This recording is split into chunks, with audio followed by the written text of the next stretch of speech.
अस्सलामुअलैकुम वरहमतुल्लाह। HCT tech services Hafeez computer Takot की तरफ से एक्सेल प्रोग्राम का कोर्स शुरू कर रहा हूँ। ये माइक्रोसॉफ्ट एक्सेल कोर्स की पहली वीडियो है।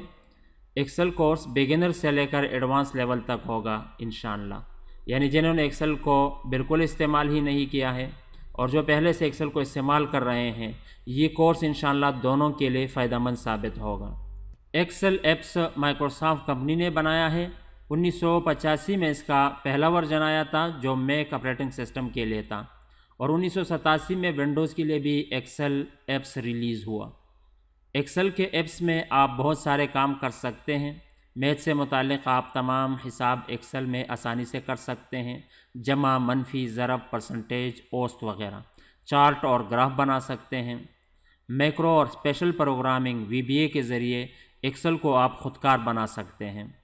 इसके अलावा डेटाबेस को भी आप एक्सेल से कनेक्ट कर सकते हैं। एक्सेल कोर्स को शुरू करने से पहले ये ज़रूरी है कि आपके कंप्यूटर में माइक्रोसॉफ्ट एक्सेल इंस्टॉल हो। अगर आप नहीं जानते हैं कि माइक्रोसॉफ्ट एक्सेल को किस तरह इंस्टॉल करते हैं, तो इस पर मैं पहले एक तफसीली वीडियो बना चुका हूँ। उस वीडियो को वॉच करें और माइक्रोसॉफ्ट के वेबसाइट से जीनियन वर्जन माइक्रोसॉफ्ट ऑफिस 2021 को डाउनलोड करें और उसको अपने कंप्यूटर पर इंस्टॉल करें। माइक्रोसॉफ्ट ऑफिस इंस्टॉल होने के बाद अगर आपके पास विंडो 10 इंस्टॉल है तो इसमें यहाँ पर है सर्च बार में एक्सेल को टाइप करें, EXCEL, और एक्सेल को टाइप करने के बाद आपके सामने माइक्रोसॉफ्ट एक्सेल का आइकन जो है वो डिस्प्ले हो जाएगा। एक्सेल को रन करने के लिए इस आइकन पर क्लिक करें। ये माइक्रोसॉफ्ट एक्सेल एप्लीकेशन ओपन हो गया। यहाँ पर हम ब्लैंक वर्कबुक पर क्लिक करेंगे तो हमारा ब्लैंक वर्कबुक ओपन हो गया। माइक्रोसॉफ्ट एक्सेल प्रोग्राम जो है ये एक बड़े टेबल की तरह होता है जिसमें मुख्तलिफ़ कॉलम्स और रो हैं। इसमें ये column A, column B, column C, column D, ये हर कॉलम का अलग नाम है, E, F, G, H। ये इसमें तकरीबन 16,384 कॉलम्स हैं। आखिरी कॉलम पर जाने के लिए कीबोर्ड से कंट्रोल की प्रेस करें और राइट एरो की प्रेस करें, तो ये हमारा आखिरी कॉलम है XFD। और पहले कॉलम पर जाने के लिए कीबोर्ड से कंट्रोल की और लेफ़्ट एरो की को प्रेस करें, तो ये हमारा पहला कॉलम है, कॉलम A। इसी तरह इसमें मुख्तलिफ़ रो हैं, row number 1, row number 2, row number 3, row number 4। इसमें तकरीबन 10,48,576 रो हैं। आखिरी रो में जाने के लिए कीबोर्ड से कंट्रोल प्लस डाउन एरो की प्रेस करें, तो ये आखिरी रो है इसका 10,48,576। और पहले रो में जाने के लिए कीबोर्ड से कंट्रोल और अप एरो की को प्रेस करें, तो ये पहला रो है, रो नंबर 1। इसके अंदर मुख्तलिफ़ खाने बने हुए हैं, इन खानों को सेल्स कहते हैं। ये जो मोटे और ब्लैक कलर वाला खाना है इसको एक्टिव सेल कहते हैं। जब हम कीबोर्ड से हरूफ और हिंसों को टाइप करेंगे तो जहाँ पर ये एक्टिव सेल होगी वहाँ पर वो टाइप होगा। मसलन यहाँ पर मैं टाइप करता हूँ HCT, तो जहाँ पर हमारा ये एक्टिव सेल था वहाँ पर हमारा डाटा टाइप हो गया। आपने जिस सेल में डाटा टाइप करना हो वहाँ पे क्लिक करें और डाटा टाइप करना शुरू कर दें। हर सेल का अलग नाम है। यहाँ पर मैंने क्लिक किया तो इस सेल का नाम यहाँ पे शो हो रहा है, C2 इस सेल का नाम है, यानी ये कॉलम C में है और रो नंबर 2 में है। इसी तरह यहाँ पे क्लिक करता हूँ तो इसका नाम है B2, ये कॉलम B में है ये सेल और रो नंबर 2 में है। यहाँ पे क्लिक करता हूँ तो इसका नाम है A1, यानी कॉलम A और रो नंबर 1। जब हम कैलकुलेशन के लिए फार्मूलों का इस्तेमाल करेंगे तो फार्मूला में हम इन सेल्स का हवाला इसी तरतीब से देंगे, कॉलम नंबर देंगे और रो नंबर देंगे उसमें। इसी तरह नीचे यहाँ पे शीट्स है, ये शीट 1 है। अगर आपको मज़ीद शीट्स की ज़रूरत पड़े तो प्लस के निशान पर क्लिक करने से हमें दूसरा शीट मिल जाएगा, शीट नंबर 2, और इसी तरह दोबारा क्लिक करने से ये है शीट नंबर 3। तो इसी तरतीब से हम बहुत सारे शीट्स इसमें ऐड कर सकते हैं। तो शीट 1 पर क्लिक करते हैं और यहाँ पर एक रिज़ल्ट लिस्ट बनाते हैं। हमारा एक्टिव सेल इस वक्त कॉलम A और रो नंबर 1 में है, तो हमारा डाटा यहाँ पे टाइप होगा। Result list class 6 GPS Mardan. Title को हमने यहाँ पे टाइप किया और इन सेल्स को हम मर्ज करेंगे, कंबाइन करेंगे। यहाँ से मैंने माउस बटन प्रेस करके इन सेल्स को सेलेक्ट किया और यहाँ पर एक बटन है होम टैब्स के अंदर मर्ज एंड सेंटर, इस पर क्लिक किया तो इन तमाम सेल से एक सेल बन गया। अब यहाँ से इस टेक्स्ट की साइज़ को बढ़ाते हैं।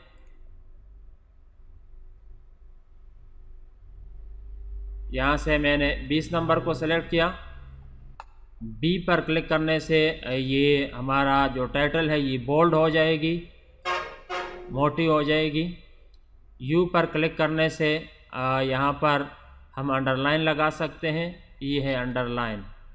और डेटा को डिलीट करने के लिए मुताल्लिक़ा सेल पर क्लिक करें। यहाँ HCT के सेल पर मैंने क्लिक किया और कीबोर्ड से डिलीट प्रेस किया तो ये डेटा यहाँ से ख़त्म हो गया। अब यहाँ पर सीरियल नंबर को टाइप करते हैं S नंबर और नेक्स्ट सेल पे जाते हैं एरो की के ज़रिए। यहाँ पर मैंने टाइप किया नेम,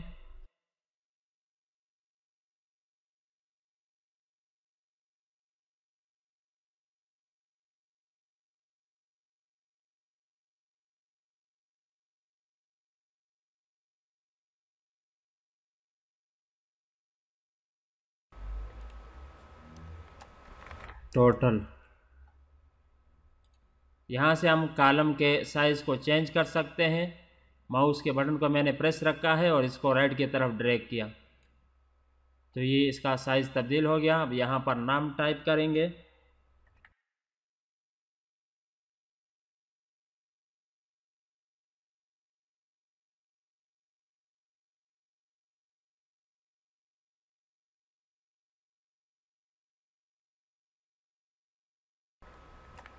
असद। यहाँ पर नंबर लगाते हैं।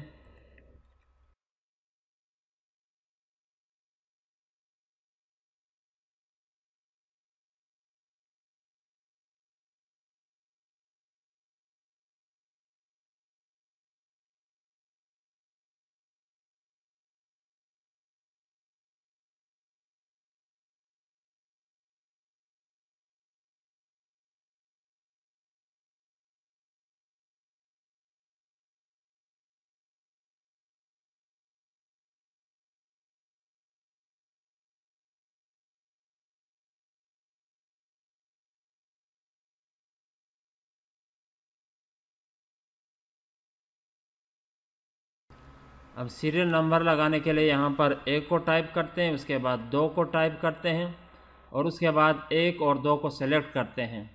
और यहाँ पर ये छोटा सा दाना है, यहाँ पे इसको फिल हैंडल कहते हैं।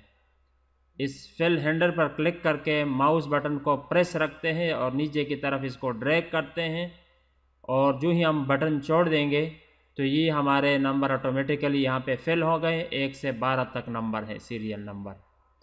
इस नंबर्स को सेंटर पे लगाने के लिए यहाँ पर है सेंटर, इस पर क्लिक करते हैं तो ये सेंटर पर आ गए।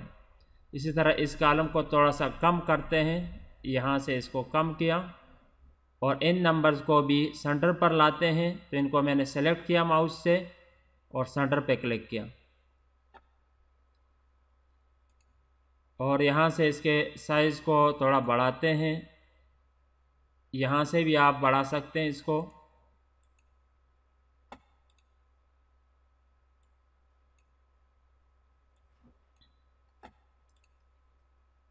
और टोटल में हम इसका अब टोटल निकालेंगे।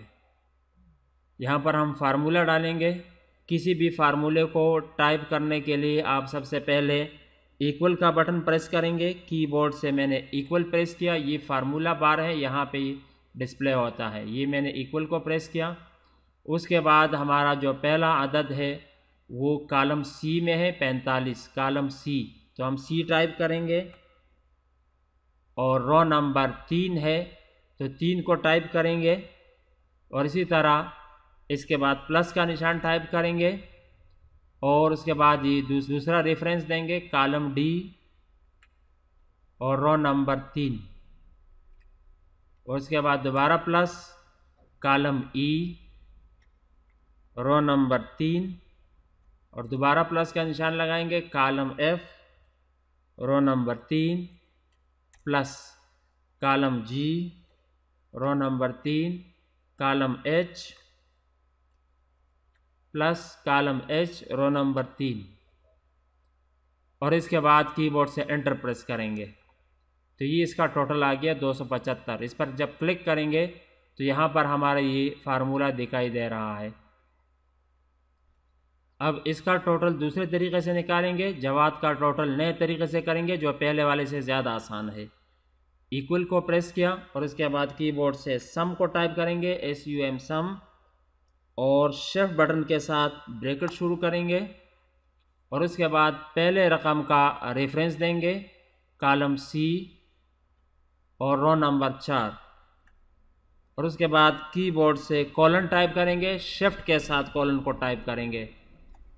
ये कॉलन मैंने टाइप किया। अब आखिरी जो वैल्यू है उसका रेफरेंस देंगे, ये कॉलम एच में है 45, ये कॉलम एच और रो नंबर 4 में है। तो ये सब सेलेक्ट हो गए। अब ब्रैकेट को बंद करते हैं, शिफ्ट के साथ एंटर को प्रेस करते हैं तो ये आ गया टोटल। ये पहले वाले से ज़्यादा आसान तरीका है। ये है हमारा फार्मूला, बराबर है सम C4 कोलन H4, ब्रैकेट को बंद किया और एंटर प्रेस किया। और इससे आसान तरीका ये है कि हम इसको माउस से सेलेक्ट करें, इक्वल साइन सम ब्रैकेट शुरू शिफ्ट के साथ, और यहाँ पर माउस से क्लिक करेंगे, माउस के बटन को प्रेस रखेंगे और बाकी आदात को भी सेलेक्ट करेंगे इस तरह। तो ये खुद ब खुद यहाँ पे टाइप हो गया C5 कोलन H5। शिफ्ट को प्रेस करके ब्रैकेट को बंद करते हैं, कीबोर्ड से एंटर प्रेस करते हैं तो ये आ गया हमारा टोटल। इससे आसान तरीका ये है कि हम इसको सेलेक्ट करेंगे, माउस के बटन को मैंने प्रेस रखा और इसको सेलेक्ट किया और यहाँ पर है ऑटो सम, इस पर क्लिक करेंगे तो ये आ गया 304, इसका टोटल आ गया। और यही काम आप शॉर्टकट की से भी कर सकते हैं। इनको मैंने सेलेक्ट किया और इसकी ऑटो सम की शॉर्टकट की है Alt प्लस इक्वल। कीबोर्ड से मैंने Alt प्रेस किया और इसके साथ इक्वल के साइन को प्रेस किया तो ये टोटल आ गया। और इसी तरह आप फार्मूले को कॉपी भी कर सकते हैं। इसको मैंने सेलेक्ट किया और उसके बाद कॉपी पे क्लिक किया, कॉपी, और इसके बाद नीचे इसको सेलेक्ट करते हैं और उसके बाद पेस्ट पर क्लिक करते हैं तो ये ऑटोमेटिकल तरीके से इन सब के टोटल यहाँ पे डिस्प्ले हो गए। इसको मैं डिलीट करता हूँ। यहाँ से मैंने इसको सेलेक्ट किया और कीबोर्ड से डिलीट की प्रेस की, ये डिलीट हो गए। और फार्मूला को कॉपी करने का दूसरा तरीका ये है कि आप पहले से एक फार्मूले को लगाएं, जिस तरह हमने यहाँ पे फार्मूला लगाया है सम का फार्मूला, और इसके बाद यहाँ ये फिल हैंडल है, इस पर क्लिक करें और माउस बटन को प्रेस रखें और नीचे की तरफ इसको ड्रैग करें तो ये हमारा फार्मूला फिल हो गया यहाँ पे, और इन सब के टोटल यहाँ पे ये आ गए। इसी तरह यहाँ पे बॉर्डर लगाने के लिए इनको सेलेक्ट करते हैं और ऊपर जाकर यहाँ पर है बॉर्डर, ऑल बॉर्डर पर क्लिक करते हैं और यहाँ पर हम थिक बॉर्डर को लगाते हैं तो इसको मैंने सेलेक्ट किया और यहाँ पर है thick border, thick outside border, तो ये थिक बॉर्डर आ गया। तो अब इसको सेव करते हैं, फाइल सेव, यहाँ पर आप किसी भी फोल्डर में इसको सेव कर सकते हैं। हम डॉक्यूमेंट फोल्डर में इसको सेव करते हैं, डॉक्यूमेंट्स को सिलेक्ट किया और यहाँ पर फाइल नेम में इसको नाम देंगे एक्सेल कोर्स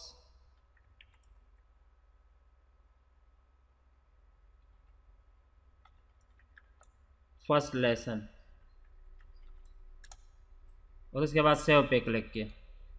यहाँ पर हमारे फाइल का नाम डिस्प्ले हो गया, एक्सेल कोर्स फर्स्ट लेसन, ये हमारे फाइल का नाम है।